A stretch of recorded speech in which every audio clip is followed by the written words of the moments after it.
I came in with confidence. That's right. Okay? You don't let that machine tell you who's fucking boss. Exactly right.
Padded Room Radio is back on the air, motherfuckers. My name is Darian. I have not changed it yet. I am still here, and I have no intentions of going anywhere. Dusty is back in the house. Hello, hello. What's going on, Big Dust? Oh, nothing much. Yeah? Pretty mild week aside from the chaos that is my life with a new puppy. Oh, God, the puppy strikes again. Oh, yeah. What's the damages this time? Oh, just terrorizing the other fucking two dogs. Oh, no. I've come to start calling him Osama. Okay. Because, insurgents, yeah. He's a terrorist. Yeah, I get that. And, it's just the other ones hate him. They're older, and they just don't want nothing to do with him, so it's been a lot. You know? I could see that. I could see it. Change is difficult for an old timer. You know what I mean? Yeah. You got some new neighbors coming in. They're playing their music loud. They're shitting on the carpet. You know, they're trying to hump Dad's leg. That's your job. Taking all the toys. Son of a bitch. I get it, man. It's not easy being an old dog, especially when there's a puppy in the house. Oh, yeah. God damn it. What are you going to do? You going to crate train him? Is that the plan? He is. He's crate trained, but we don't want to, can't leave him in there all day, Yeah. He goes in there when the kid goes to volleyball practice and whatnot, but yeah. We got another thing coming when she starts school. I'm not sure what we're going to do. Oh, we didn't think that far ahead, Well, I mean, clearly, but you see it's a fucking adorable puppy. Let's go get a puppy, and then now what? Yeah, exactly. That's the thing nobody remembers about the puppies. Yeah. Cute, cuddly, want to play all the time, want to snuggle all the time. It's great. Collateral damage, dude. Oh, dude. Shitting everywhere, pissing all over the place. Yep. They got, their teeth are coming in, so they just want to chew on every fucking thing you have. Oh, sure. I took him with me to go to the store the other day, and I've got new gnaw marks on the center console of my truck. So I got that going for me. Yeah, that sounds about right. That's just how it goes down, man. And luckily, you only have about a year and a half of this to look forward to. Lovely. About that time, he's going to calm down. I'm going to kick them both out. Kick the kid out and take your dog with you. What I did is I removed all the teeth from my dogs. Oh, that's a good idea. That's what I did. Good plan. I also there are dog butt plugs that you can buy. All right. Don't want to leave them in too long because they will shoot those fuckers right out. The pressure just keeps building. Bam! Before you know it, you're down a TV. God damn, those things leave once. I'm just kidding. I do not put butt plugs in my dogs. And they still have all their teeth. Except for the old guy. He's got a nicotine habit, so... Lost a few along the way. They did, man. My funny you bring that up. When I was a kid, my best friend had a dog, Bloodhound. Mm-hmm. Used to eat his mom's cigarettes. Oh, boy. That son of a bitch would go through a pack a day. He was addicted. He would. I forget what kind of cigarettes she smoked, but he would just get those fuckers and... Yeah. I'm about this close to putting a little fucking beer in the puppy's bowl. Just mellow him out. Just mellow him the hell out. Jesus Christ. I get it, man. Right on. Well, dogs notwithstanding, I tell you what, I had a busy weekend also. Did you? What'd you do? My son's 11th birthday. Son of a bitch. Yeah, finally. Well, his birthday is actually the 2nd, but you can't really celebrate on the 2nd because everybody's gone for the 4th of July, or they've got 4th of July plans, which sucks. So we pushed it off until last weekend. Spent all goddamn day at the water park, and then after that, spent another couple hours at the goddamn jump park. Oh wow, that's a fucking loaded day, right? You would think that would be enough. I got half his football team up here. You would think that would be enough to chill them the hell out. Sure. No. Came home, watched a movie in the backyard. Well, a movie and a half technically in the backyard, and I think went to bed about 1:30. Those fuckers are still up playing grab ass until at least 3, and I can hear them in there goofing off, yelling at each other, doing all kinds of dumb shit. Oh, fuck. Dude. To be young, huh? Yeah. Yeah, well... It's on about 9 o'clock. I'm like, oh, fucking hell. Okay. I've already taken 2 naps today, so I think it's probably time for bed. Yes. I think I've worked myself up to bedtime is what's going on. I took my pre-bed nap. Now it's ready to go to bed. For bed. Oh, getting old, dude. Yeah. It sucks. All right. Enough about us and our personal horror stories. We got a regular horror show to get into here, inmates. We got listener mail, horror news, all the usual shit. Here comes a little horror news.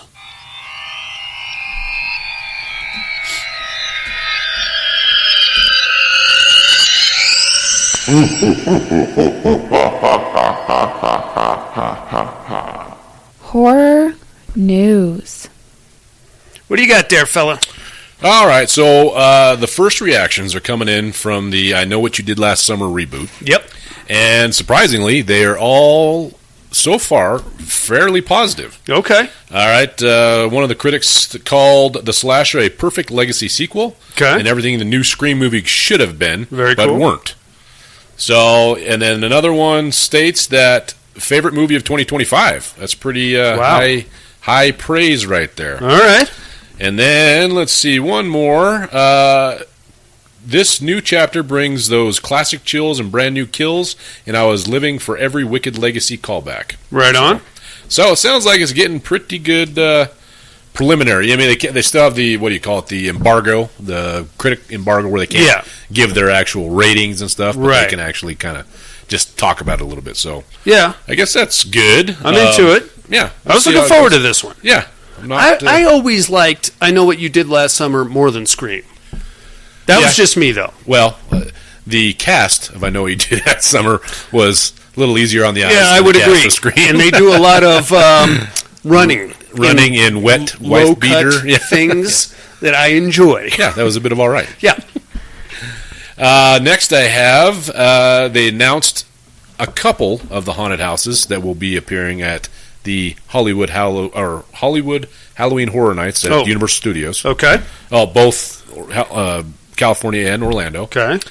And they're doing the Terrifier is getting his own house. Oh boy.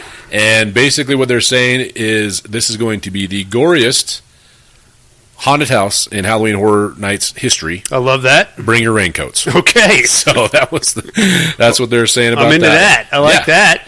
And then the next one they dropped is going to be Jason Voorhees themed. Okay. But it's all going to be the Jason stuff. Yeah. Because the new Camp Crystal Lake TV show comes out in October. Yes. So it'll all be geared towards that. Okay. And the other one that they have on there, which I don't know if even fits into a horror category or not, but I don't believe so, but it's the Fallout. Amazon Prime. Sure. You know? So anyway, those are the first 3 that they've have introduced so far, but there are more to come. When we went, I believe there were 5 or 6 different houses. Do you remember? Yeah, we had The Walking Dead was one. Yeah. Texas Chainsaw Massacre was another. Yeah. Haunting of Hill House. And Bride of Dracula. Bride of Frankenstein was one. That was badass, by the way. And there was another one. Did I say Texas Chainsaw Massacre? Yeah, I can't remember what the other one was. The Exorcist. Yep. And there's then 5. And then they had like that Purge train thing that we did. on the lot. Yeah. The lot train. Yeah. They did a little purge situation. Yeah. So that's like 6 things. Yeah. It was dope, man. I loved it. I loved it. I told the Red Queen, I was like, we got to make this a fucking annual thing. We got to do it, dude. We got to do at least one more. Yeah, I would love to. There are some problems, unfortunately, with that. It falls right smack in the middle of Pop Warner and volleyball season 2. Sure. Now I'm sure. So, dude, I'm okay with missing a couple of games. What about fall break time? Same thing. But you guys still play during fall break? We do, but fuck off. Half the team is gone anyway because they're all doing other shit. So. Well, when they get to high school, I just looked at her schedule, and they do not have games scheduled for fall break, but they might have practices. So I don't know.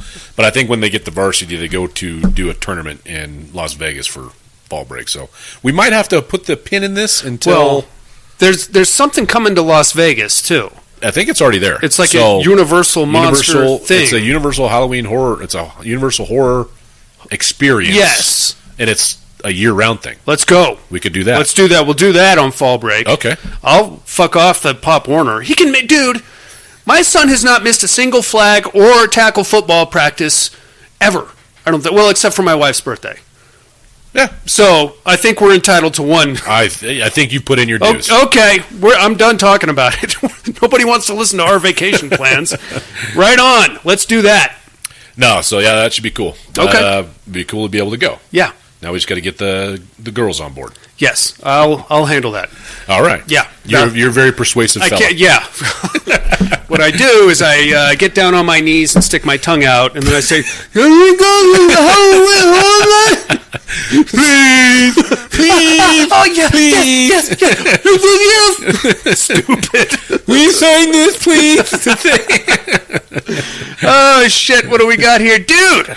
Have you seen the trailers for the new Red Sonja? Yes, I did. Ooh, I don't know about this, man.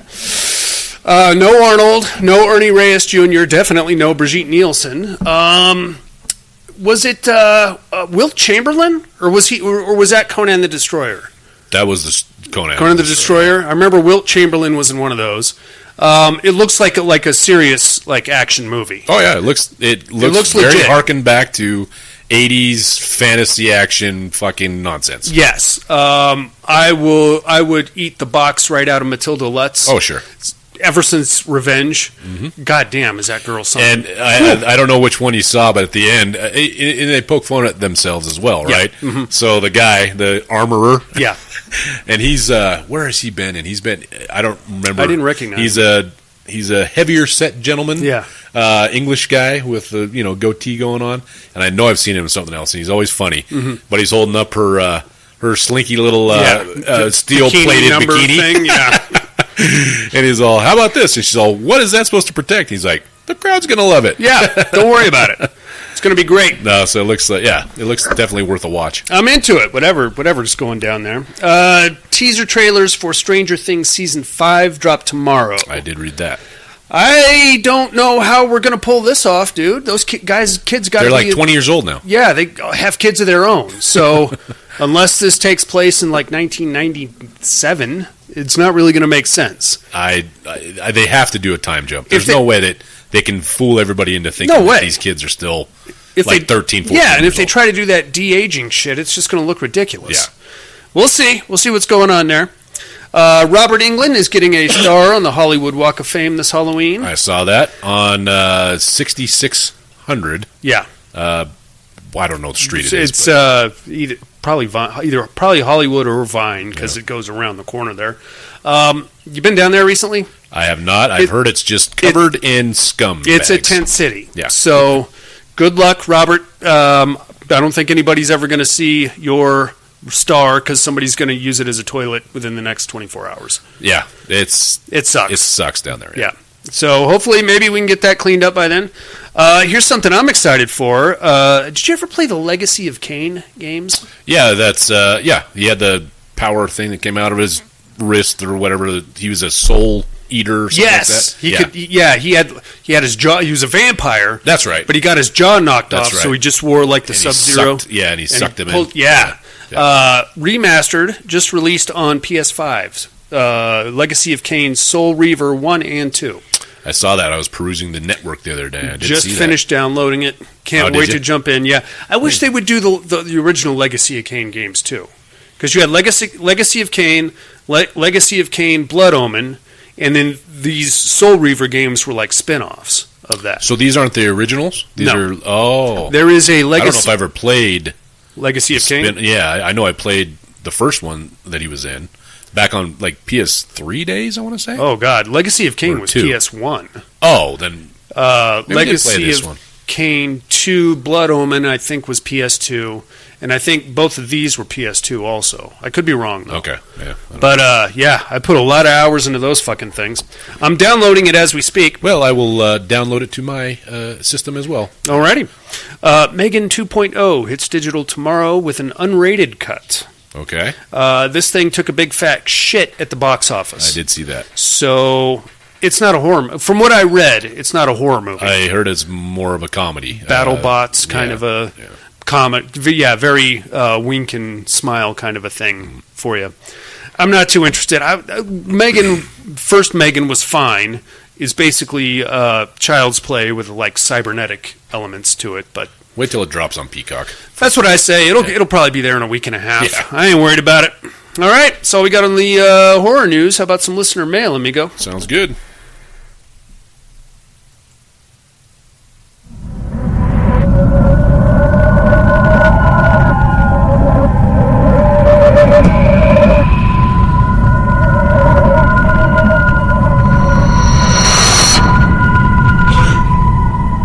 Listener mail.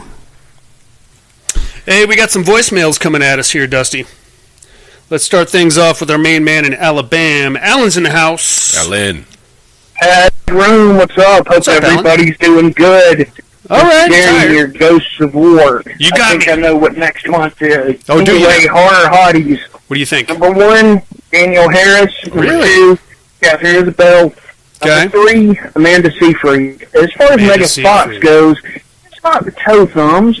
It's the fact she let Machine Gun Kelly put it in her butt. Yeah, and that that's looks it. like a vending machine for VD. I agree. Anyway, I I agree with didn't that. watch anything this weekend. My house is invaded by teenage girls who solely communicate by shrieking. Have fun with that. It's going to happen to you soon. Oh, Anyway, where? let's see. Shelly broke her wrist, so I saw that. that screwed up the rest of the weekend. Yeah, that sucks. Anyway, that's all I got. I'll talk to you all later. Bye. Thanks, Alan. Thanks, Alan. Wait till we get to what are you looking at? I'm going to cut myself off right there, but I had a very similar situation in my house this last weekend. We'll get to that in a minute. Screeching children. Well, yeah. So, we'll get into that. It was a whole ass thing, bro. Let's see. Here comes Mr. Tom Hardy. Hey-o! Hey-o, padded room. How's my favorite degenerates this week? What's up, big dog? I hope everyone is doing good. Padded room, you did it again, man.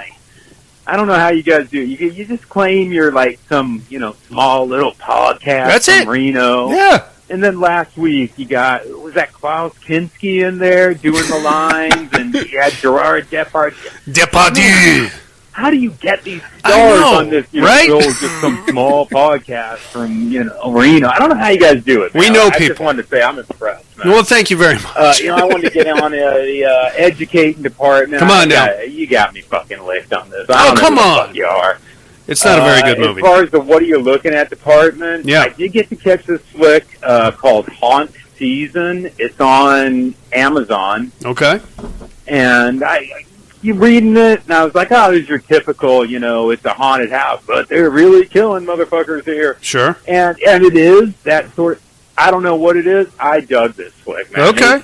Yes, it's a haunted house, and there's actually people getting killed and shit. Well, that's good. Yeah, we've seen it a dozen times. I fucking dug this flick, man. I thought it was fun.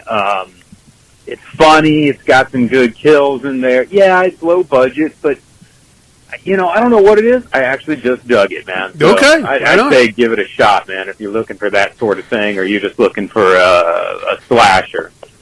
As far as the fucking meat hooks go, the horror hotties. What do you think? I was like, I'm just gonna keep saying my favorites over and over again. But so Not I gonna tried budge, to do something different, and just kind of these got to be newer ones. Okay. These can only be newer horror hotties. Sure. You know what I mean? So What's on your mind? let me get off there. Number 10, number 3. Number 10. Is it Kieran Shipka? Oh, Kiernan She's a Shipka. good Okay. chick. She's a little hottie, so fuck it. Put her at number 3. I agree. Number 2, Kate Siegel, the wife of Kate Siegel. Oh, Doherty's what's that wife. guy's name? Flanagan's the wife. director. Yes. Like the House on Haunted I like Hill. that one. Yeah, she's and pretty all hot. that. That's a good call. I haven't Put her seen in her there. naked, And then though. for number 1, got to be fucking Samara Weaving. Yeah. That Oh, yeah. chick is Yeah. just fucking drop dead, fucking gorgeous. And then, you know what? You fucking, if you just go to the whole babysitter, every chick in there is fucking a hot. They're all banging. That dude's a fucking pervert. That director that did that shit, man. But I think that guy knew it. Nothing wrong with that. Yeah, that'd be my top 3 of the new runs. But you know what? No one's going to beat fucking Selma Hayek. No one's going to beat Monica Pandemonium, man. But but those are the new ones. Anyway, I'm with you. Hope all is well. Love you like family. Bye. Thanks, Love Tom you Hardy. too, Tom Hardy. Dusty, are you familiar with Kiernan Shipka? Yes. You know who we're talking about? Yep. Blackcoat's daughter. Yep. That's Sabrina, the teenage Sabrina show there. Mm-hmm. She, I always thought, bore a striking resemblance to a certain ex-girlfriend of mine. Really? Yes. Who is now about to get married to one of our good friends. And you see it now a little bit, maybe? Just a little touch in there, a little strange. I don't know. Maybe that's just me. What about Selma Hayek? Has she been in another horror movie other than Dusk Till Dawn? I don't think so. I wish she would. I don't think she will, because, I don't know, I don't think she even needs to act anymore, to be honest with you. She's married to some goddamn fashion designer. Yeah. Yeah, she's got more money than she ever needs. Yeah, she doesn't need to work, for sure. I remember seeing her in La Vida Loca, the Mexican gangbanger movie, in the old GSR Desperado. theater. Oh, that was where she got my attention. Yeah, that was a good one. Yeah. I'm not going to get into my sexual proclivities there, Dusty, but goddamn, I'm with him. I just don't consider her a horror actress, I guess. She was in a horror movie. And she had to get the makeup put on her, so she put her dues in. I guess I'll give it to Tom Hardy. Okay, fine. Go ahead. Have it your way. I think it's time for a movie, amigo. Sounds good. Listen to me. I have something to tell you.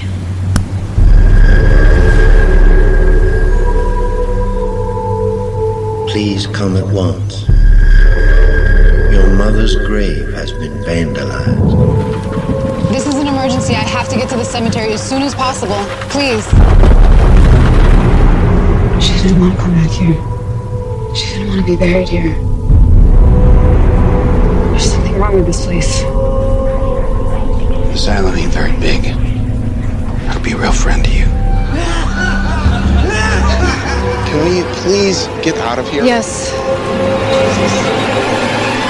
What the? This is the way we came? It's been one road we've been on the entire time. Well, turn around. We gotta get out of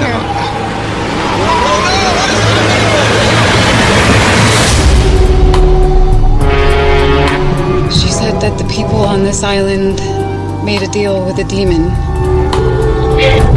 George? Are you here? Hello?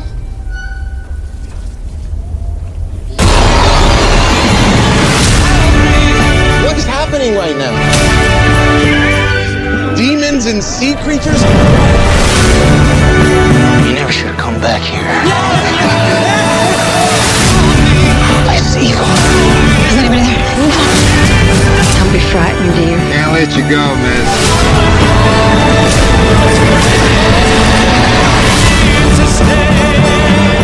It's quite beautiful, you know.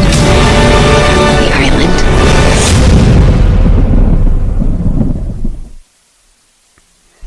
Offseason, Dusty. Yep. 2021. Got 4.9 stars on IMDb. Written and directed by Mickey Keating. This one stars Jocelyn Donahue, Joe Swanberg, and Richard Brake. The Night King. Did you know he was the Night King? I did not know that either. I had a whole conversation with Jeff and Jason about it. He's like, "Holy shit! Richard Brake was the Night King? Does Richard Brake know that he was the Night King? I don't think he knew." That was his only other claim to fame besides this. Oh God, film. No! He's been in every third horror movie since then. He reminded me a lot of Bill Moseley. In fact, when I first saw him, I was like, "Is that fucking Bill?" When he had the hat down, you know, like, yeah. I was like, "Fuck that guy," you know. Well, I mean, he is a Rob Zombie veteran. Yeah, 31. That's right. Yeah. What was that? 3 from Hell. Outpost. That terrible Doom movie with The Rock. Yeah, so he's just been in a shit. Anytime you need a less than attractive, gangly individual. Yeah, like if you're to say, we need a serial killer or a guy that lives in a trailer park with a dirty wife beater. And who are we going to get? That guy. Richard Brake. Yeah. We need somebody methamphetamine adjacent, I think is what we're looking for. Somebody with some actual acting skill, but is just hideous, I think, is what we need here.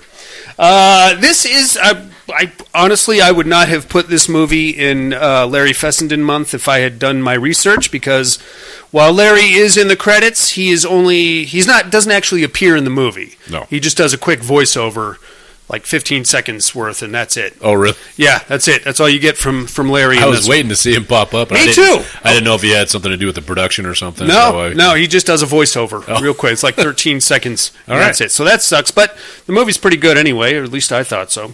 We are in Lovecraft country here, kids, and that's going to become pretty evident here in a few minutes. We start off with a weird monologue of an old lady laying in bed. She's not old. Well, I think she was supposed to be older than she actually appears. I would put her probably late 50s. I agree. Yeah. And she's like, "Don't let him take me back there. Whatever you do, I don't want to go back there. You don't know what goes on there." And then, boom, we cut to our protagonist, Mary Aldrich, waking up in the middle of a road trip with her husband, George Darrow. Swanberg is back. Uber punchable in this one with those dumb glasses. And he's very punchable. Tweed suit. He looks like he literally just gave a lecture at a community college, hopped in the car, and went. Yep. Son of a bitch. He's got elbow pads and everything. They're on a road trip, and they've got some business to conduct, and this is the only hide or hair we're going to see of Larry real quick. Marie pulls out a telegram that she received from a caretaker at a cemetery, and basically this is Larry right here for you. He does the voiceover here. The telegraph reads, basically, your mother's grave has been vandalized. We need you to come down here as soon as possible. This matter needs to be attended to as quickly as possible, so it's like a big emergency thing. Yeah. So from there, we can kind of put it together that they're on their way to said cemetery to assess the vandalism of her mother's grave and kind of go from there. But they've got to go along not a bridge. What is the name of that land feature? It's a man-made road. Going to an island, like an estuary, or like I don't know what you're talking about. It takes them in the Florida Keys. Yes, yeah, which is where this movie was filmed, actually. But it takes them to a bridge. It's basically a man-made road going through the swampland-ish wetlands, and then it's one way there, 2 lanes, one way, both ways. It takes them to a bridge. When they get to the bridge, they're met by the bridge keeper, whatever you call that. What is that? Does that guy have a job? The bridge troll? The bridgeman? He's a troll. You got any goats in this car? He mans the bridge. It's one of those... drawbridge. Is it a drawbridge? Yeah. And it's Richard Brake. And he's like, "Hey, island's closed. Can't come. We're not going to open till spring." And they're like, "How do you close a fucking island? People live there. How do you close the island?" He's like, "It's the weather. It's a bunch of storms." Now it's pouring rain, by the way. Bunch of storms. Can't go in there. And she's like, "Look, bro, we got urgent business." She shows him the telegram. He's like, all right, shit. Just, all right, but I'm closing the bridge for good first thing in the morning, so you got to be back over there before I close the bridge. So make it snappy. They go hauling ass. It's like late afternoon, early evening at this point. They get across the bridge and they basically enter a very tropical version of Silent Hill. A lot of palm trees. See that, yeah. Mm-hmm. Very foggy. Yeah, it's like fog. Like and it's coastal. There's waterfront property. A lot of shops. Yeah, a little very small shops. Town, very small town-esque. It looks like a cool place. They get there, they start poking around, they find the cemetery, and they're like, "All right, well, let's go find the caretaker, and I'll check out my mom's grave." Swanberg goes off to find the caretaker. She makes her way to the mother's grave. I wouldn't say it's vandalized. It looks like somebody broke in half and fell over. Yeah, like maybe Jean-Claude Van Damme roundhouse kicked it. It looks like a version of a test your might thing on Mortal Kombat. That's what it was. Sub-Zero got in there. And got it. Finish him. He won. So there's that. And that sucks, but I guess I don't know what happens in that situation.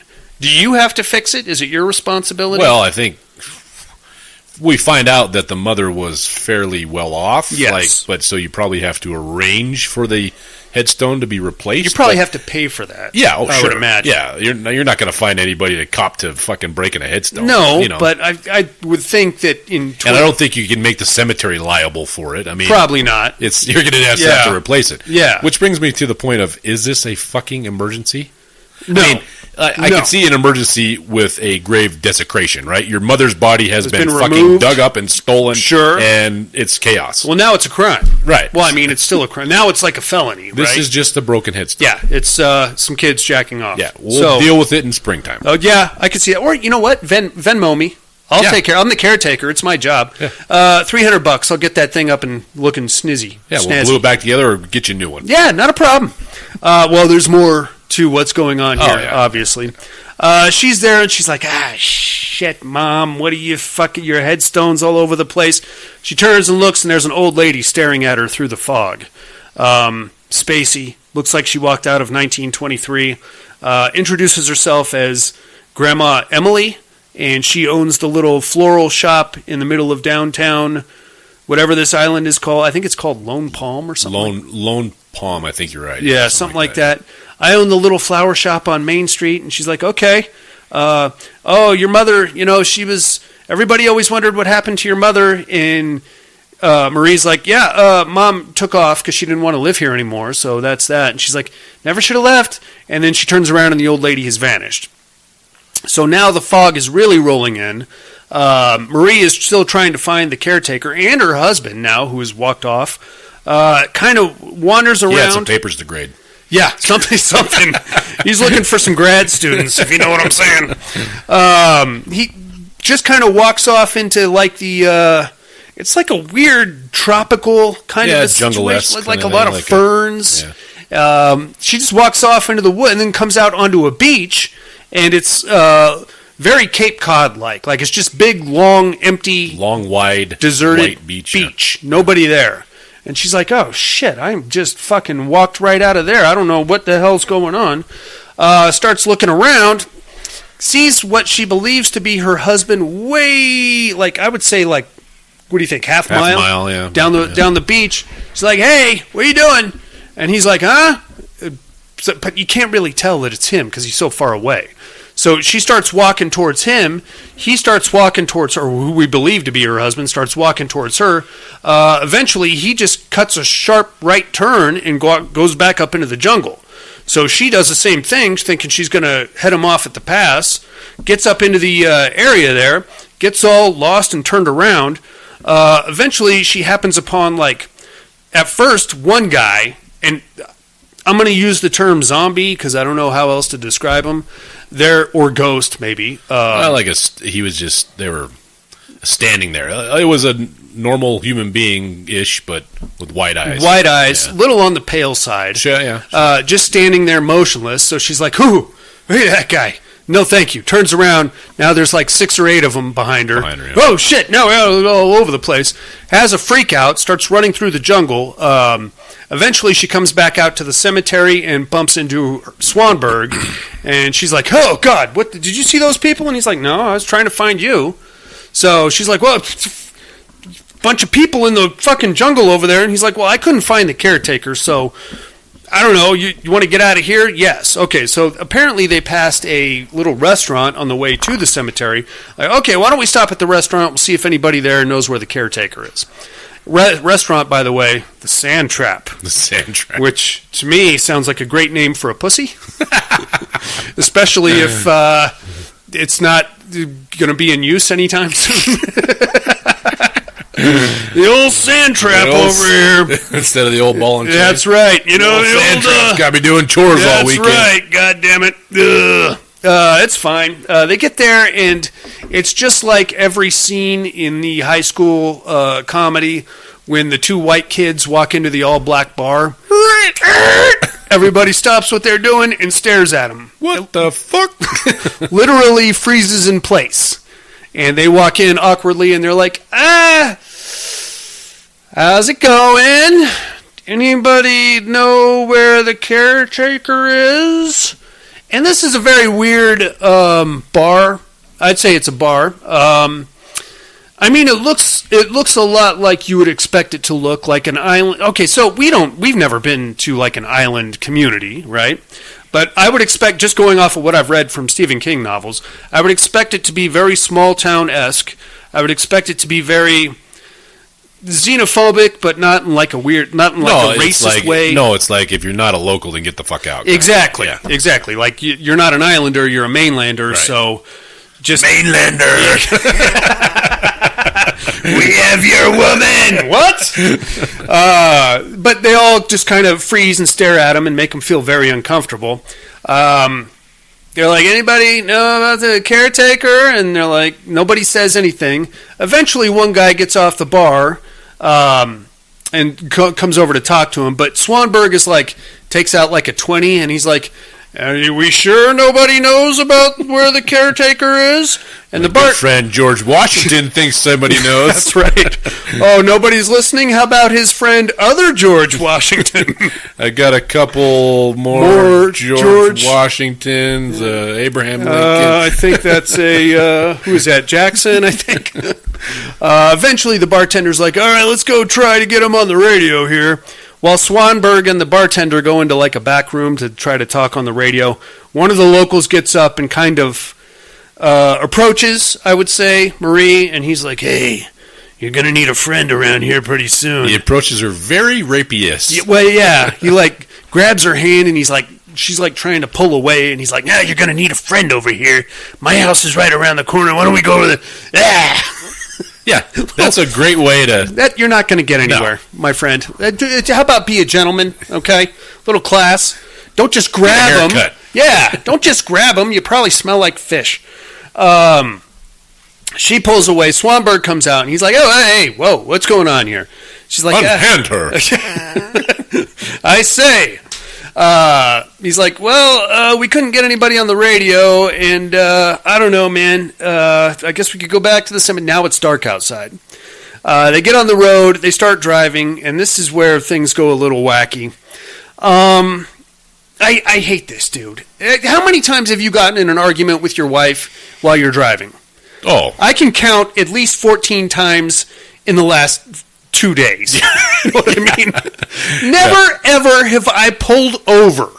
No. And I've absolutely not gotten out of the car just to argue with my wife. Hell no. I can do that at 65 miles an hour on the freeway. We got to make our good time. Not a problem. No. We will resume the argument as soon as we get to wherever we are, if it doesn't just carry right through to the car ride home, which it very well might. Sure. You might have to take a break to put up faces and then, fronts and then come back and then boom, right? Yeah.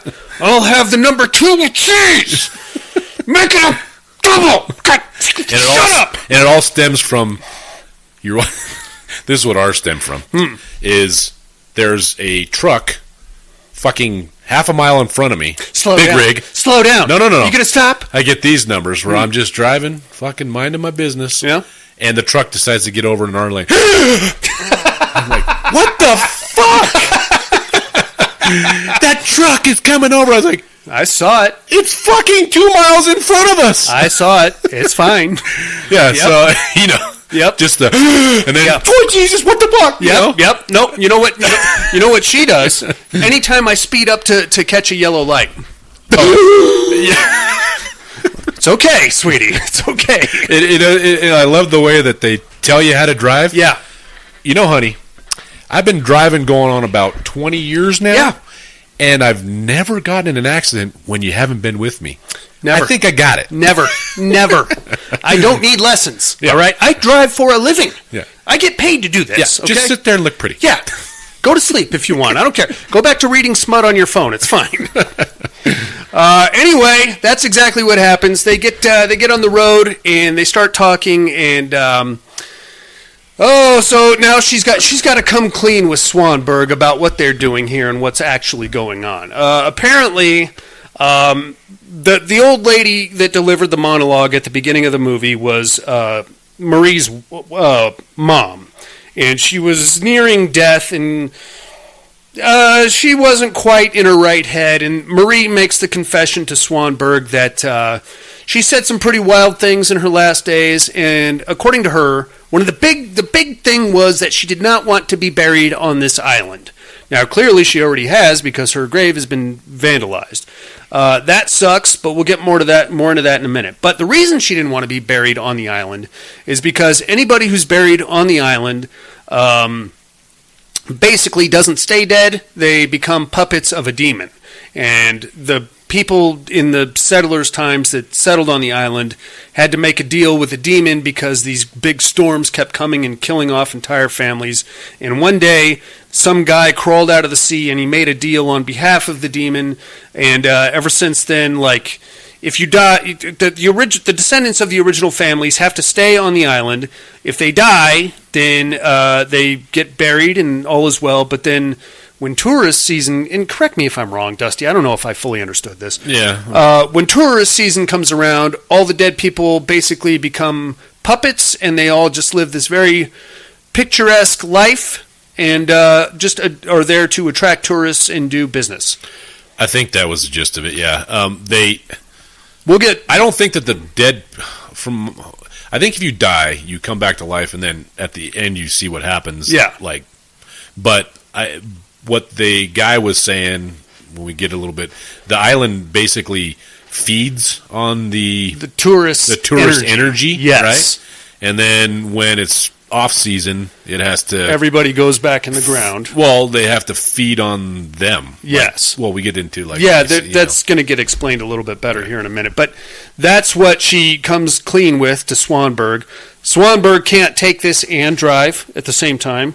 I don't know how he does it with a stereo in his car. Yeah. I'm going to listen. Really stressing me out. Listen to this music. I better pull over right now because I just want to hear this song, and I'll just sit here. Total fucking Magoo, this guy is. He has to stop the car while she explains this, and then once she's done explaining it, he has to get out of the car and pace around erratically. And she's like, "Okay, that's it." And he's like, "Okay, let's figure this out. Your mom was crazy. She was not in her right head at the time that she was about to die. So, I'm sure that was all nonsense." And she's like, "Yeah, of course it was nonsense. Demons coming out of the ocean. What are you, crazy?" So they eventually come to the uneasy understanding that they should just get back in the car and get the fuck out of there. Excellent. Why couldn't we have figured that out as we were driving? I don't know. I don't care. It's a silly plot point. Get back in the car. Off they go. It's now pretty much pitch black, and they're surrounded on both sides of this 2-lane highway with just like jungle canopy, palm trees, ferns, kind of a thing. They get going. Remember, there's only like one main street that goes through the town and in and out off the island to that drawbridge with Richard Brake on it.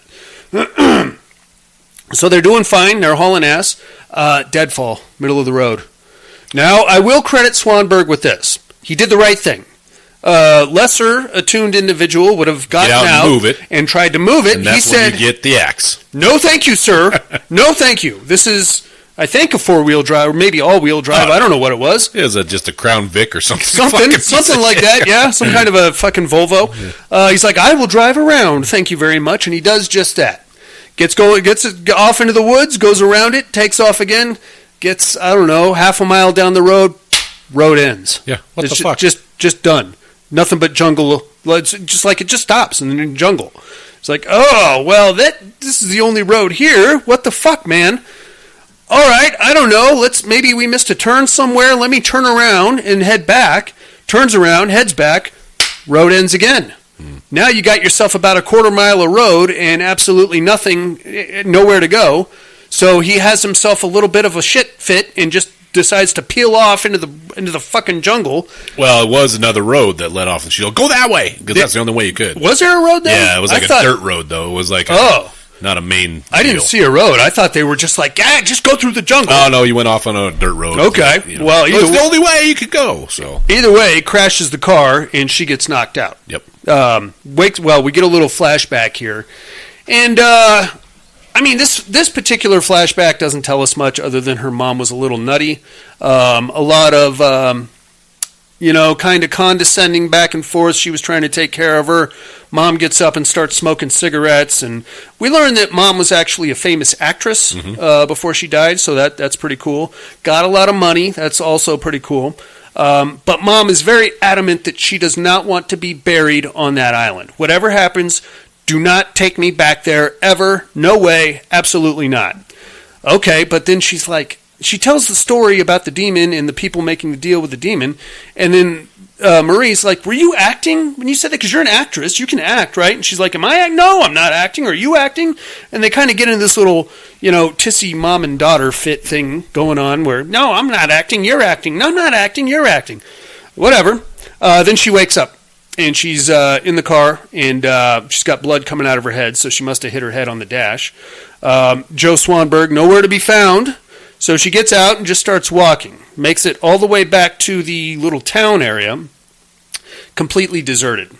Again, we're kind of in Florida meets Silent Hill territory here. Yeah, all the shops are empty. And they're all empty. Creepy mannequins and shit everywhere, and closed for the season. See you next spring. Yep, all these signs everywhere. But although the fucking doors are open. Yeah, you can just walk in. Just walk in. Well, it's an island, Yeah, and I guess they got the drawbridge up. Nobody else going to come on the island that doesn't live there, I guess. Yeah, so if somebody steals something from you... You know who it is. Yeah, just go steal it back. Yes. Fucking Jeff is doing it again. God damn, I want my movies back, Jeff. She just starts walking around, checking out different shops. Nobody's in there, looking around. Eventually, she hears a phone ring way down at the end of the street. So she hauls ass down there. The phone is ringing inside what appears to be a History of Lone Palm Museum, which is pretty creepy also. Gets in there, a lot of mannequins. Apparently, they cut the power to this place after a certain date. I didn't know if it was that the power gets cut or it's because of the storm. Could be that, too. Regardless, very dimly lit and fog everywhere. Gets in there, answers the phone. There's nobody on the other side, of course. Walks around, creepy mannequins, like a lot of historical displays, things like that. Walking around. Creepy as shit, very Silent Hill vibe going on. Then she remembers, Grandma Emily, she owns the flower shop here on Main Street. Let me go taking off over there. I'll go find her. She can help me call the cops to find my missing husband. That's the plan. Goes over there, finds the little flower shop on Main Street, goes in there. Nobody's in there at first. Starts walking. Of course, it's dark as shit. There's like one little desk in a back corner that's lit up. She goes over there and starts, there's like a scrapbook kind of a thing open, starts flipping through the scrapbook, sees a bunch of news articles about her mother, her mom, being famous and leaving the island, and there's a bunch of handwritten notes about what a bitch, and she's got to come back here and things like that. He has awakened. Yeah, that too. We'll get to that in a minute, man. You don't want that guy waking up, but we'll get there. Very creepy. Eventually, she spots Grandma Emily, and she's like, hey, I know you got a phone in this place, Grandma Emily. Can I use it? My husband, we got in a car accident. My husband's gone. Got to call the cops or something, right? Just stares at her. That's creepy, man. Old lady staring at you. Fuck off. No. She's like, hey, Grandma, come on. You with me here? And then she steps a little bit closer, and we see that Grandma Emily is just pale white, bone white eyes, no iris, just staring at her. Yeah. That's creepy. I'll take a poop in my pants if I have the side door keeps blowing open to give you a better look at her. Yeah. Which is also, I like the way that was shot. Cool. Yeah. She's like, oh, no, I don't think so. Was hauling ass out of there. From there, she just kind of explores the town. Not a whole lot going on. Eventually, she's like, fuck me, it's getting dark. This place is scary as shit. Don't know where my goddamn husband is. What the hell am I going to do? She goes back to the sand trap. And this is even creepier because she gets there, doesn't go inside, just kind of walks around the outside looking in. All the locals are still there, but they're doing the mannequin challenge. Yep. Fuck you. Reach across the bar or, they're all fucking frozen. Yeah, like literally. They all have white eyes. Somebody hit the pause button on them, and that's where they're stuck. She's like, I don't know if I want to. Well, I see they got a phone right there. Maybe I could use that. But do I want to go in there and try to work my way around these frozen individuals? So she opens the door and she starts to walk in. And then she's like, I don't think so. Turns around, boom. There's like 4 of these zombie dudes, 4 of these zombie locals, just kind of hanging out behind her. Very creepy. Yeah, very creepy, just standing there. So she's like, no, I don't think so. Turns around, go back in the bar. Now all the bar people are like crowded around her with the zombie eyes also. Oh, shit. Okay, so she does like a quick combat roll type of a thing situation, barrels out the side door into the jungle, and that's where she happens upon the guy that like kind of got rapey with her. Rapey guy, yeah. Yeah, he's like, hey, you want to live? Come with me, basically. Yeah. She's like, well, I gotta call my husband's missing. I gotta call the cops. He's like, yeah, come on, we're going to my house. I got a boat. We'll get out of here. So they go through the jungle. They make it to his house. As they're running, he's like explaining, trying to make sense of what's going on here. So if I understand this correctly, and I probably don't, they need the tourism because like living people go there during tourist season. Mm-hmm. The demon like somehow lives under the island, and it feeds off the energy from the tourists. That's what I gathered. Okay. If you're one of the locals, you are bound to the island. Yes, basically, yeah. And if you die, you get buried on the island. But then during tourist season, you're kind of reanimated and used as a puppet to help sell this picturesque, perfect community. So that the tourists keep coming. Feed off of them. Yeah, exactly. That's kind of what I got out of it. Yeah. In the off season, for the most, if I'm understanding this correctly, all the dead people just go back in the ground. Yeah, but then all the locals that aren't dead just get frozen. Yeah. So he said that one of the townsfolk per year either volunteers or is chosen to stay awake. Yeah. The only guy. Yeah. One guy or one person. Right. To stay awake throughout the whole off season. And yeah. Everybody else, because I think what he alluded to was in the off season, the demon feeds on the island itself and the local people. Yeah. They just that's what their white eyes, I guess, are implying is they're just being drained of their energy or whatever. Whatever. Yeah, something like that.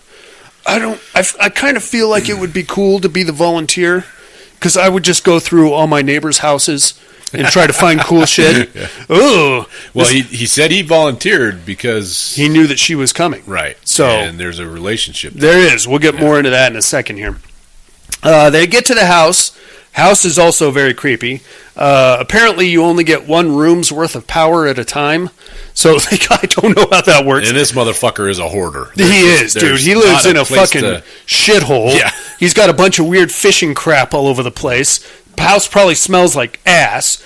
They get in there and he's like, okay, let's try the phone. Okay, phone doesn't work. Well, I got a radio up in the attic. I'm going to go up there and try to get... He hears a bunch of fucking things going on in the attic. She's like, wait here. I'm going to go check it out.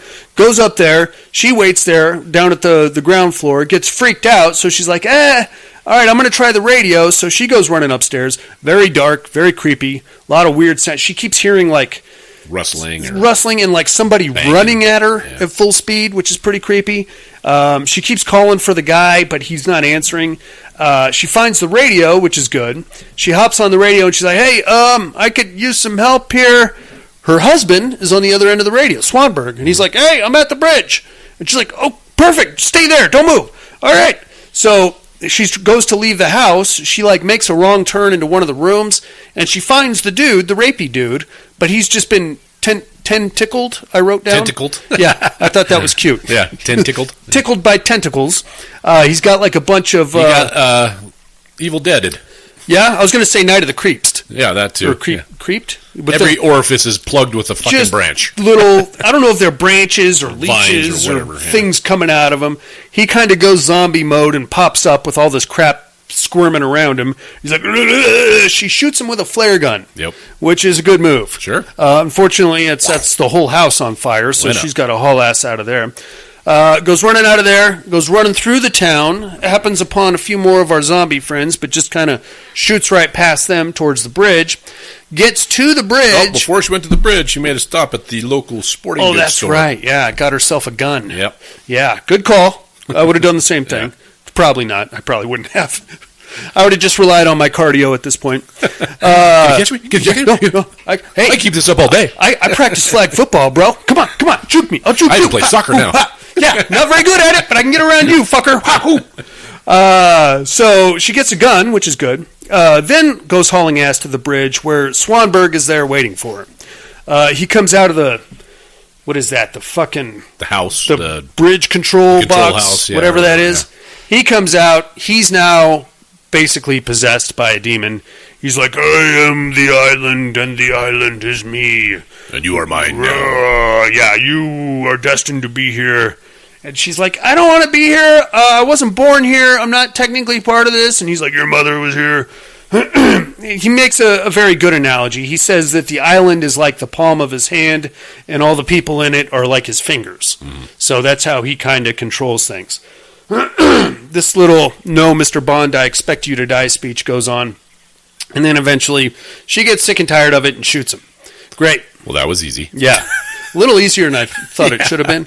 I thought he'd for sure just do the Michael Myers sit straight up. Something. Or explode into he's fucking done. A bunch of snakes. Dead. He's just done, I guess. Bummer. She goes into the control booth thing. So this part is a little funny. They have a instructional video set up. Very fortunate. Yeah. Bridge training video. 101. Who'd have thought? It tells her exactly what to do and which buttons to push and which lever to pull, and very, very. It looks like a video from the 1950s. A duck and cover video. Pretty much.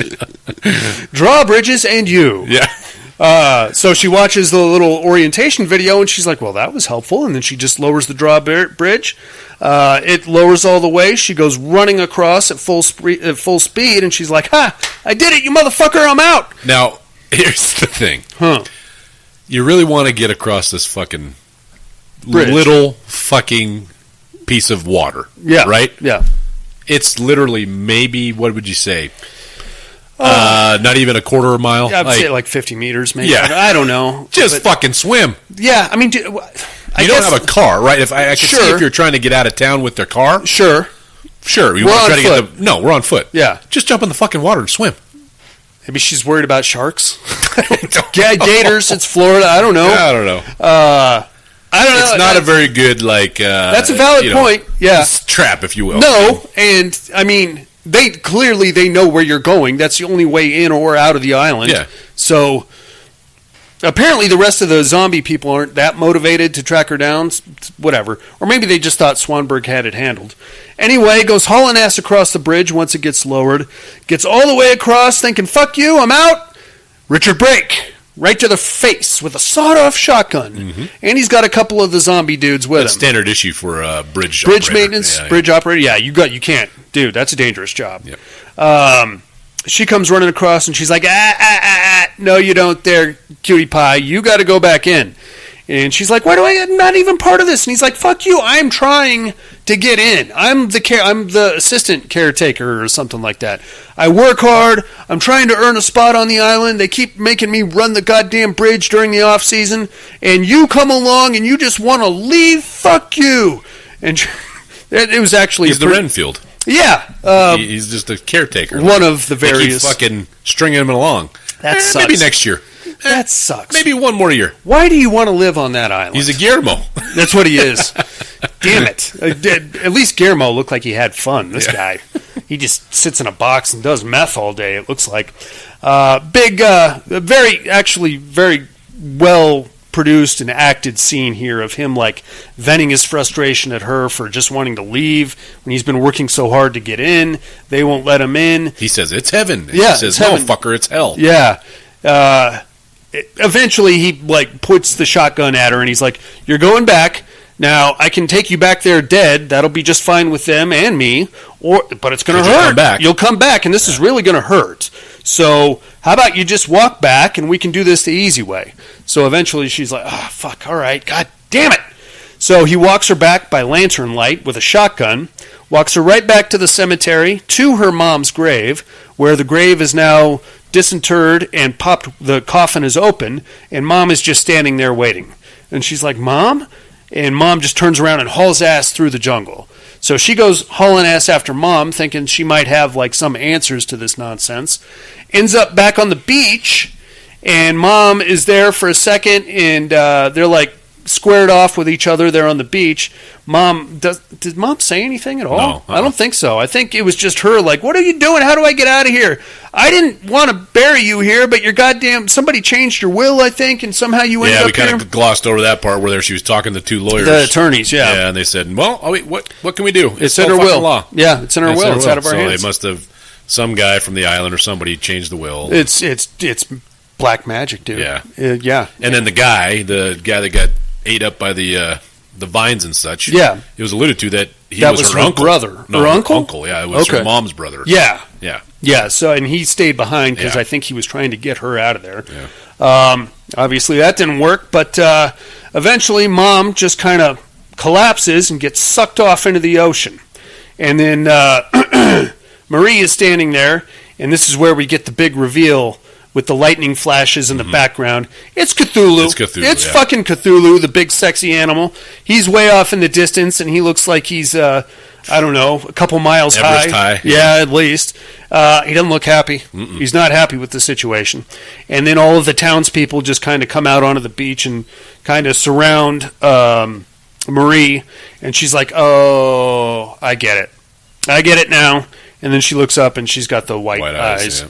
And then we get like a little epilogue of her running the flower store during tourist season, and some tourists come in and they're like, "Oh, we just love your little town. What's it like to live here? We would really like to live here." And she's like, "Don't do that. Yeah, that's the worst idea ever. Don't ever think that." But she has a big smile on her face. Yeah, and then the tourists leave, and that's pretty much the end of your movie. Mm-hmm. What did you think of Offseason, dude? That was pretty good. I liked it. Yeah.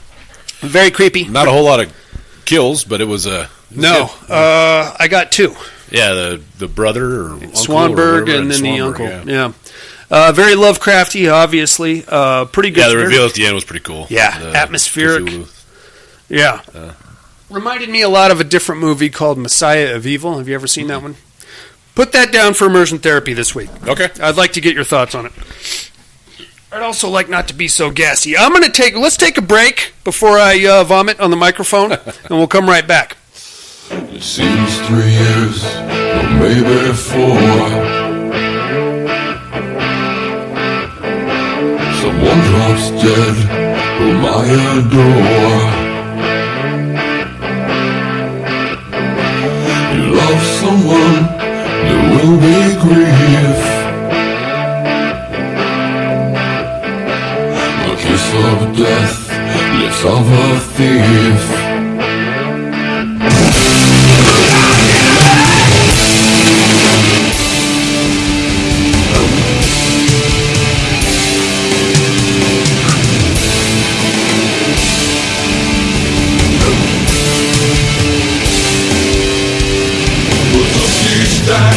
For photographs, well, towns that rhyme, but mostly left.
north wind.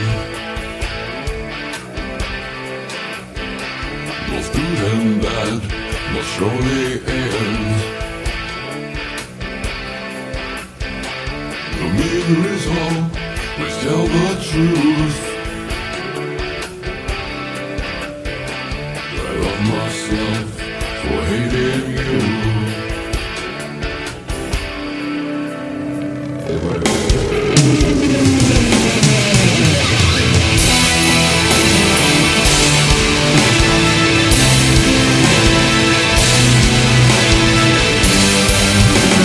Everyone I love is dead.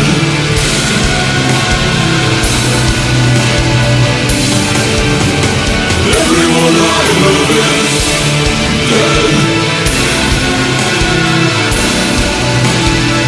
Look out, give it!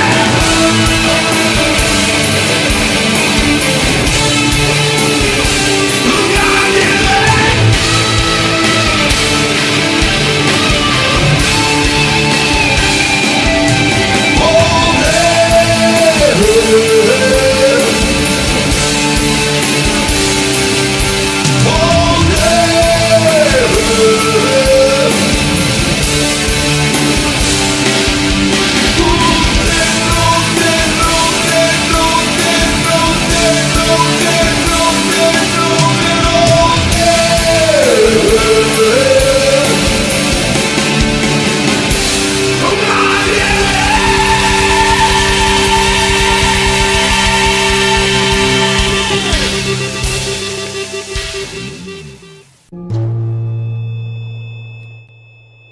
Hey inmates, if you like what you hear, head over to the Padded Room Facebook group and support us through the Patreon link with a small monthly donation.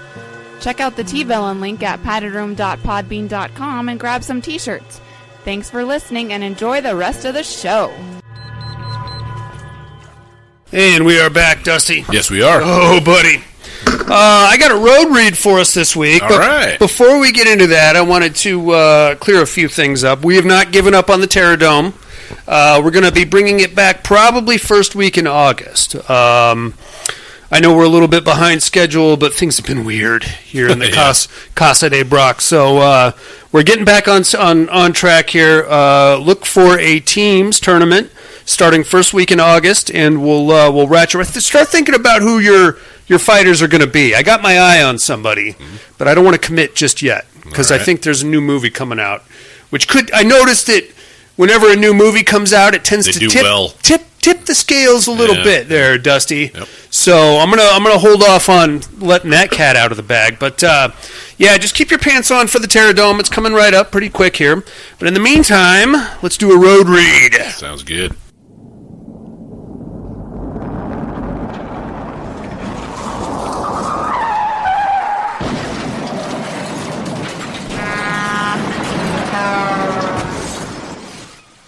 Road reads. So this book I quote-unquote listened to, is being adapted into a movie. Okay. And that's what kind of sparked my curiosity about it. It's called Incidents Around the House by Josh Mallerman. Have you heard of it? I have not. Okay. What you got here is about 384 pages or about 12 hours on Audible. Okay. What you got is a little girl. The entire book is written from the perspective of an 8-year-old girl. Mm-hmm. And she is being attempted to be possessed by a demon. I wonder. This sounds familiar. Keep going. I might have read this or listened to it. But basically, the demon has to convince the little girl to let her in. I've read this. You have you? Yep. Okay. Problem number one: the entire the what do you call it? The narrator, I guess, the one reading you the book is an adult female, but she's doing her best little girl voice. Yep. It gets a little grating from time to time, and I don't mean to besmirch the author because that it's just a bit much for me. One of the characters, if you did read this, then you'll know exactly what I'm talking about. One of the characters is completely unlikable, and there are a number of reasons behind it, and you find out towards the end that she might be the source of the problem, but there's a whole situation that leads up to that. Yep. So you read it. Well, what did you think of it? Do you remember? I liked it. Did you? Yeah. I think it kind of drug a little bit, but the twistish payoff kind of thing. Isn't there like a twist towards the end there? Not the end. Not a twist, but it just end is a little bit of a kick in the nuts. I thought. Yeah. I just finished it today. When we finally get to the end, I'm like, yeah, I get it. I get why it ended that way, but at the same time, it's like we went through all of that to get there, just to do. We could, whatever. Yeah, didn't her parents go to some kind of a support group or something like that? Yeah, and that's where a few of the characters were being pretty bitchy or whatever, from what I remember. Well, yes. I don't want to give too much away about this because this is being adapted into a movie. The biggest problem I had with it, besides the narration, was that it was just very formulaic. Mm-hmm. It starts off subtle. The little girl starts to ramp up. Yeah, the little girl refers to this thing as "quote unquote" other mommy. Yep, and then they go to stay with another couple, and the couple kicks them out because weird shit is happening over there. Then they go stay with her mom. Weird shit happens over there. Then they try to go home. It's all coming back to me now. Yeah. Then they get these big, expensive guard dogs, and this paranormal investigator guy comes in. Dogs were cool. Dogs were pretty cool. It's just, but okay. I'm with you. You can write a very good haunted house / demonic possessed house demon thing, but when it's just so like it's almost like a mathematical equation, and we've seen it so many times. It wasn't very original. No. I mean, I get it's like it looks. It could have been basically Poltergeist 4 or something like that. It could have been. You know what I'm saying? Like. Yeah, and it was very watered down. It felt like I don't know, man. I'm just going to say it wasn't for me. If the movie is done correctly and they utilize special effects and tension and sound design, they can really do some kick-ass things, I think, with the demon and the demonic sequences. Yeah.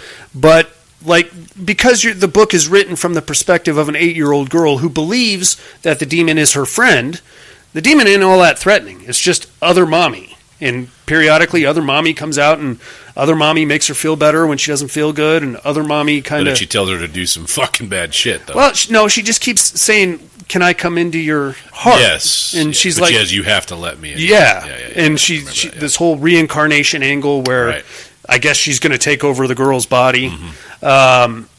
But just the fucking mom...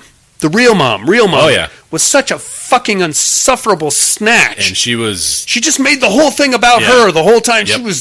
Wasn't she cheating on the husband? Yeah. And other mommy goes and kills the other guy. Yeah. I'm rooting for other mommy at this point, man. God damn it. And the dad is such a cuck. Yeah. You know, he's like, oh, well, it's okay. No big deal. Yeah, he seems like a fucking, I remember it now. Yep. The book itself... Yeah, I say neither here nor there. It's now, if you want a better demonic possession book, I can point you in a direction right now. I just have to pull it up on my Audible account. It's a book called... God damn it, hold on. Here it comes. Any second now. Big library there. Yeah, a lot of...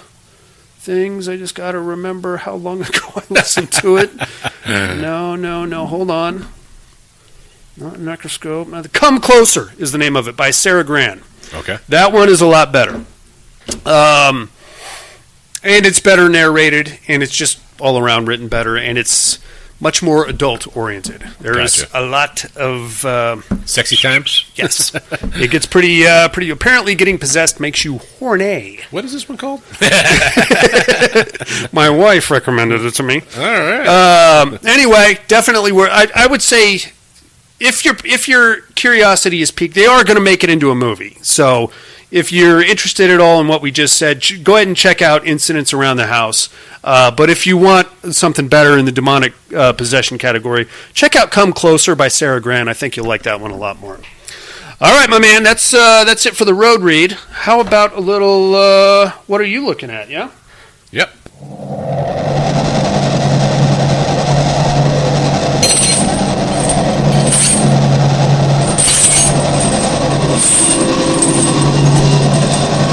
What are you looking at?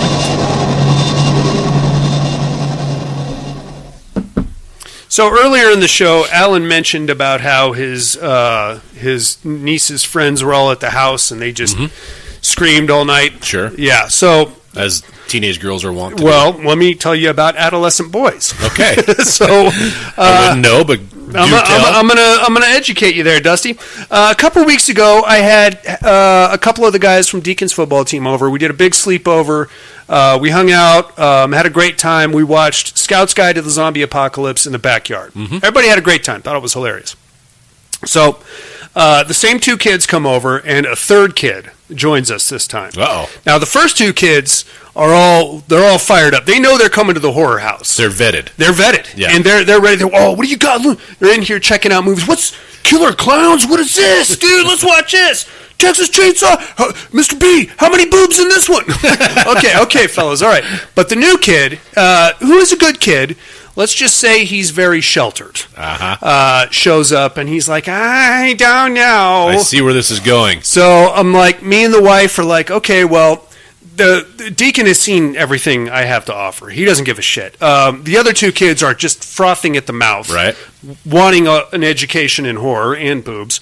So I'm like, okay, well, what do we got that's zombies but not too scary, but a little more on the scary side because, they want some a little more horror and less goofing off and nothing with zombie wieners this time. So I pull out Resident Evil, Welcome to Raccoon City.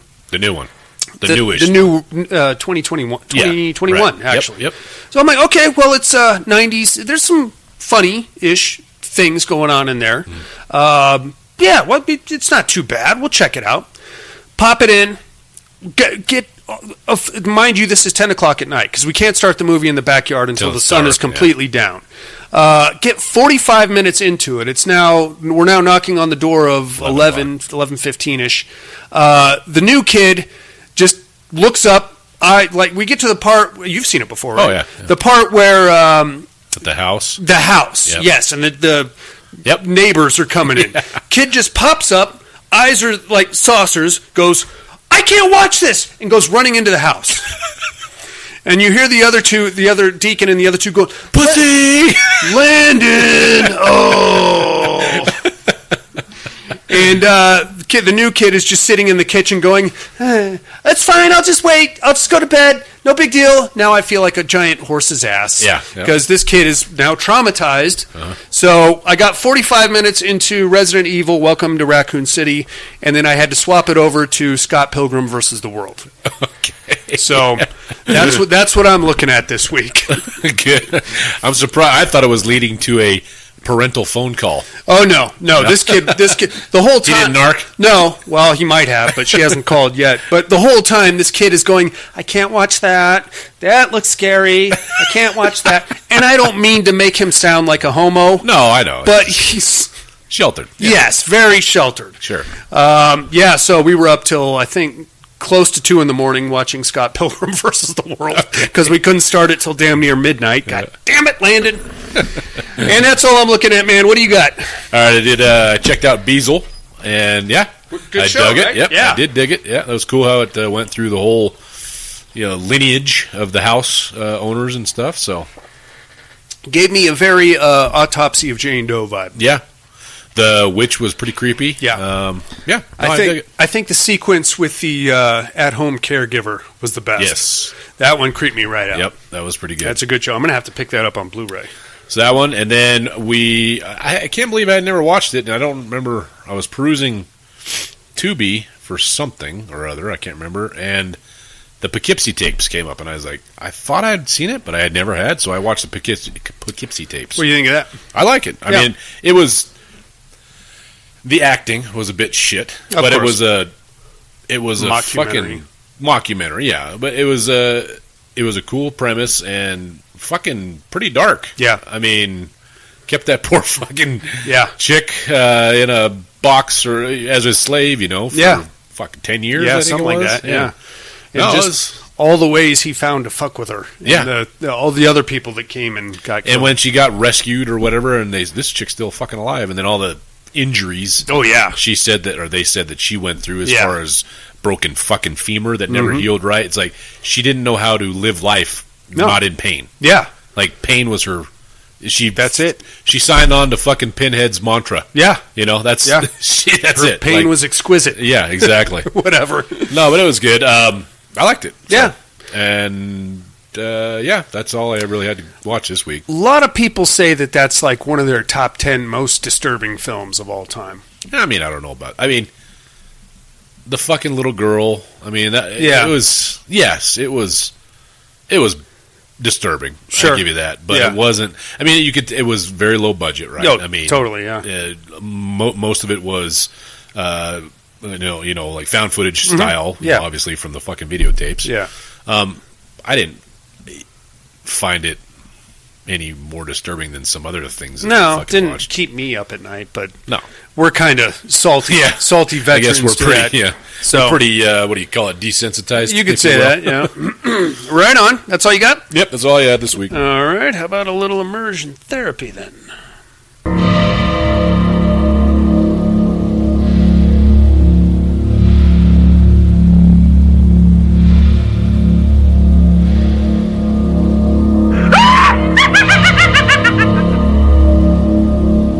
Immersion therapy.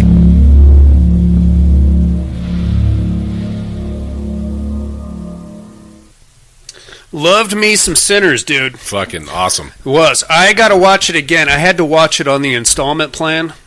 The installment plan? Yeah, like a half hour here. Oh, because of the fucking nonsense? Because of fucking flag football and everything else. Yeah. What I got to do is watch it like all in one sitting and like not be distracted. Right. Because there's a lot of shit that was like, wait a minute, who is that guy again? Oh, fuck. Yeah, all right. Yeah. It was fucking, I really liked it. Yeah, me too. That was great. I didn't go into it with any expectations except for, I didn't even want to see it at first because I didn't know. I thought it was going to be, a lot of white preachy. Yeah, oh yeah. Yeah, a lot of social but our posturing. Very good friend Jason Harrell explained that it was just a phenomenal movie, and I take him at his word for everything he recommends to us. So the wife and I were at a volleyball tournament in fucking California, and had some time to kill, had an afternoon to kill. Nice. So we went and watched it there. And Did you watch it in a theater? Yeah. Oh, that must have been dope. Yeah, it was fucking awesome. Especially with the music and everything. Yes, all the musical numbers and stuff, and it was. I really fucking dug it. Nice. So. Me too. Yep. I'm going to have to pick that one up on Blu-ray. Definitely when it comes out. It's a good one. That Michael B. Jordan, he's a fucking great actor. I always wondered about that. How hard would it be to play a twin? People? Yeah. I mean, Patty Duke did it for fucking years on that. What was that? Where she was a twin and her cousin. The Patty Duke show, wasn't it? Something like that. You know that Sean Astin's mom? Is it really? Yeah. I didn't know that. Yeah. How strange is that? Yeah. What else? There was a Van Damme movie where he played. The Double Impact. Double Impact. Stupid. Yeah. That's got to be difficult, man. I would assume so. Yeah. But I mean, he did it very fucking well, and the ending kicked ass. Oh yeah. Yeah. And just all the music, the fucking numbers, and how it went back to different eras of basically. The music is the thing that brings the fucking vampires in, you know, and it's fucking awesome. I loved it a lot. Yeah, the cinematography and everything, it was fucking great. I'm gonna have to grab that one on Blu-ray. Yep. The one thing that, so having seen Double Impact and watched the Patty Duke show as a kid, the one thing I was fully expecting and kind of looking out for was the typical twin shot, where they're facing each other. Yeah, where you just see the back of the one guy's head and then the back of his head. And today's you don't have to do. No, there was none of that. Yeah, I was looking forward to that, man. That was always my favorite. Gotcha. Oh, there it is. That's not her back of her head. That's somebody else. That's not a Van Damme ear. I know a Van Damme ear when I see one. Yeah. Stupid. That's a great show, though, man. That was a good recommendation. What do you got for us this week, amigo? All right, this is a recommendation from the D-Man, and let's stick in with, sounds like Lovecraftian stuff a little bit here. Yeah. We'll check out Messiah of Evil. Okay. After receiving unsettling letters from her artist father, a woman travels to a seaside California town to find it governed by a strange undead cult. And you'll find this movie here on Tubi. Now, we did this one before, Inmates, and you'll recall I made Jason Harrell watch this one, and he thought it was okay. but he's known for his very high standards and being a picky guy when it comes to his horror movies. He's a film critique. He is. He's got, but at the same time, high standards. He hates The Shining. Where do you get off, Jason Harrell? He has his hills that he dies on. It's true. All right, inmates, check that shit out, and we'll do the same, and we can compare notes next week. But now you must play a round of Who's Your Daddy?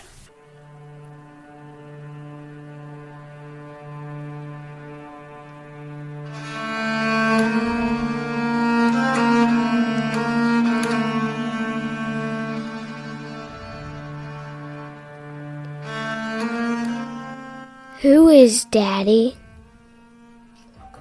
First, my clues from last week, Dusty. It's World War II, and I am a sniper in an elite unit of American soldiers. We've been sent to,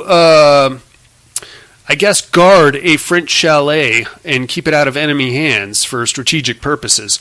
The unit that we're relieving, though, warned us about a lot of strange goings-ons in this French chalet. So the place could be haunted or something, I don't know, but I don't like it. We're going to hold out here until either we get killed or the enemy shows up or relief arrives, or we wake up and find out we're not actually in World War II at all. We're in a lab somewhere doing some dumb shit, and one of my friends is going to box Billy Zane. Almost get his ass kicked by Billy Zane, as I recall. Yep. I am, of course, Ghosts of War there, Dusty. Have you seen that one? Yep, and I was when this was being previewed, because I love war movies. Mm-hmm. I love fucking horror movies, so it's just like, fuck yeah. Yeah. And then watching it starts off very strong, and like you said, the ending is fucking poo. Yeah, I really just hate stick the with ending. the fucking ghost. It was great. Yeah, you don't need to go all Assassin's Creed on us with that shit. No, it was great. It was stupid. Yeah, I was thoroughly disappointed with the ending. Up till then, it's one of those movies where you're just like, this is fucking good. And then, like, what the fuck? Yeah, I hate that. Me too. Hate that. And we get socked in the nuts with that a lot. Yeah, especially in the horror genre. It's like they trying to be too fucking cute. It could be that. Finish your fucking movie. Like, if someone doesn't know how to write an ending to this thing, just that's what it is. Figure it the fuck out. That's what it is. Stephen King-itis. Yeah. Stephen King-itis. I'm rolling. I got a great 682 pages. All right, the end. Yeah. That's it. Done. Nuclear explosion. You know who falls into that fucking trap too is his kid.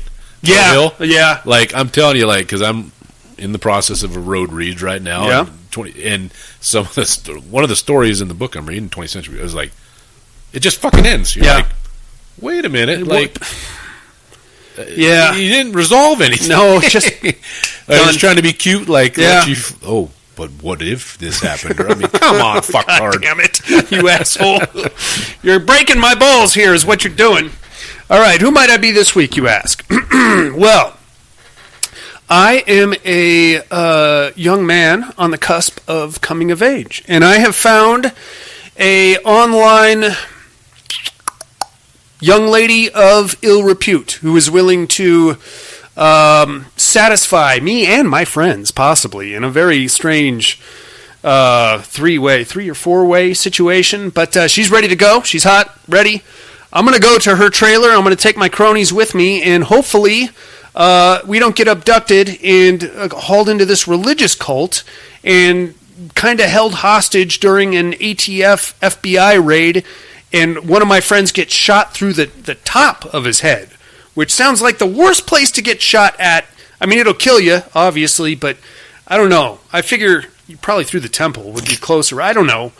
That just seems like it would hurt more going through the top. I don't think you'd feel much. Probably not, but I don't know. It just looks more painful. I don't know why that's bothering me. Who might I be, you ask? Tune in next week and I will drop some knowledge on you, inmates. In the meantime, I think that's about going to do it for us. Join us next week for Brooklyn 4-5 here in the padded room, Larry Fessenden month. You're going to get a lot more Larry next week, I promise. We kind of gypped you on the Larry this week, but I honestly thought there was going to be more of him in this movie, and there wasn't, and I should have done my research. That's on me. Like, comment, subscribe wherever you found this show. That helps our visibility quite a bit. We do have a Patreon campaign running, of course. Go over to paddedroompodcast.com. Hit the link there. It'll tell you all about our swag packages and all the fun shit we can do for you over there. In the meantime, Dusty, you got anything else? Nope, that's nothing, but thanks for listening. Absolutely. 4, the one scaredy cat kid who shows up to my house to watch a horror movie. Cthulhu, the great and mighty, showing up and being pissed off at the actress's daughter, which seems kind of unfair now that I think about it. What did she have to do with anything? Nothing. Is she that important that she can get Cthulhu to come out of the ocean? He remembers shit, man. Clearly. You're on his fucking list, your whole family's on his list. You stay away from the fucking beach is what you do. Sure. Yeah. Head to Nebraska, dude. Red Sonja and Matilda Lutz. Very excited about that for a number of reasons. Ill-placed headshots. That too, and the Padded Room podcast. I'm afraid visiting hours are over.